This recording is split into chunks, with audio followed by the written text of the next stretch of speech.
mapagpalang araw po sa ating lahat mga ma'am sir. Ngayon nagbabalik po ang iyong lingkod, Jelor. Ayan, along cemented road tayo mga ma'am sir, sa mga naghahanap po ng rice land. Ito, makamagustuhan nyo lang po dito sa bayan po ng Balungaw, Pangasinan. Irrigated siya, may irrigation na maliit, tapos mayroon pang irrigation po sa dulo. Ayan. So ngayon medyo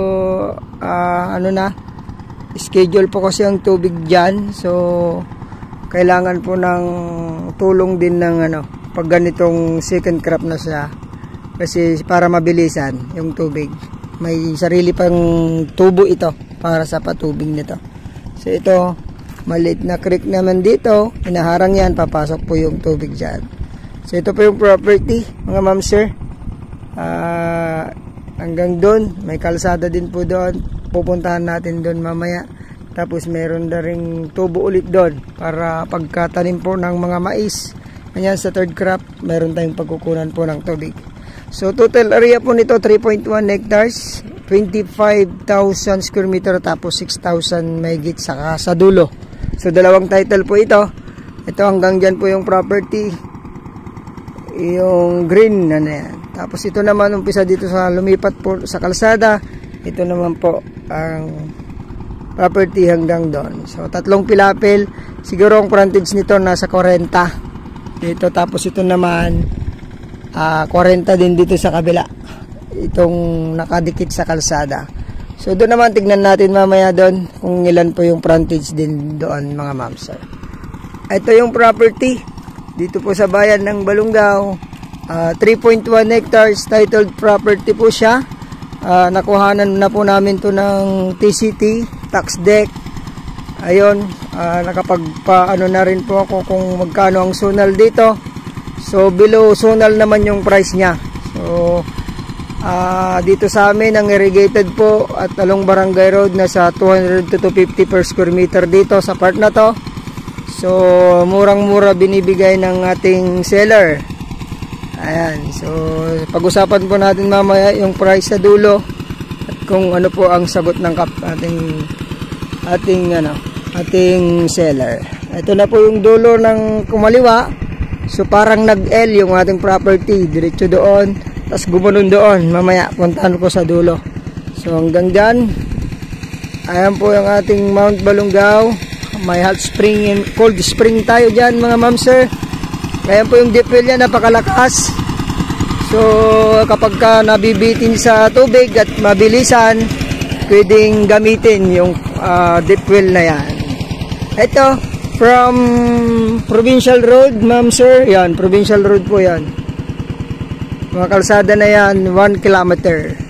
Tapos mayroong rough road dyan, konti, mga 3 to 400 meters na lang, cemented road ulit. Ayan. So ito palabas po ng Provincial Road papuntang Tayog, Sangkintin, yan, Himingan. Ito naman pagkakaliwa ka dyan papuntang bayan ng Balungaw. Pero dito pwede ka na pong lumabas dito sa bayan po ng Balungaw. Tumbok mo dyan, National Road na po yan. Siguro ang biyahe lang mga National Road, mga dyan, 10 minutes nasa or less, nasa National Road ka na.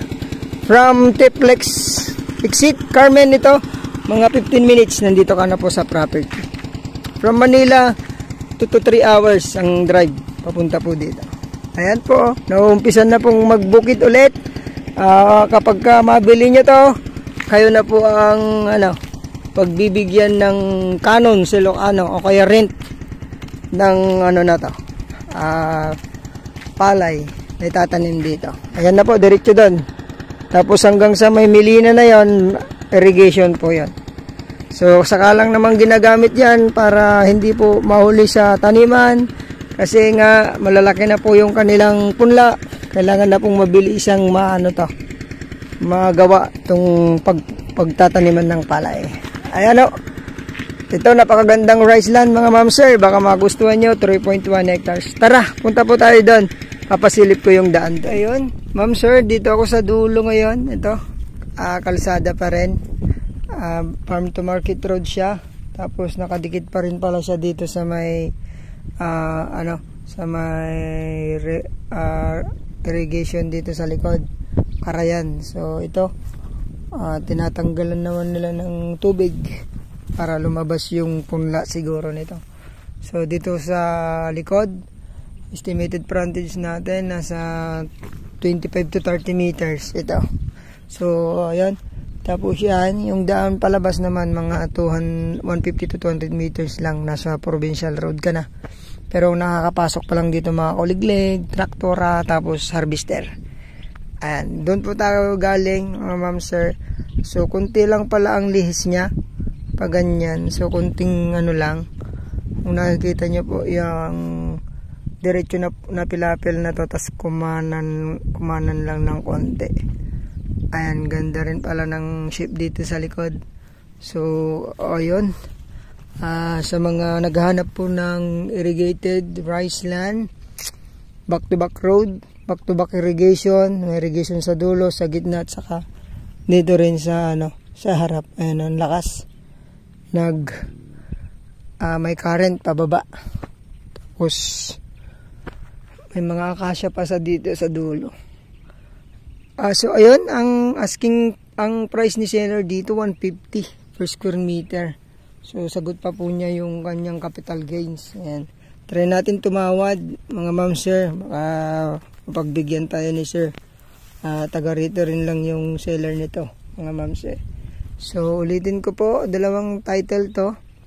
2.5 tsaka 6,000 may git. Ayan, nasa akin po yung mga titulo nito, mga Xerox nya, certified true copy, tax deck. Ayan, nasa atin na po.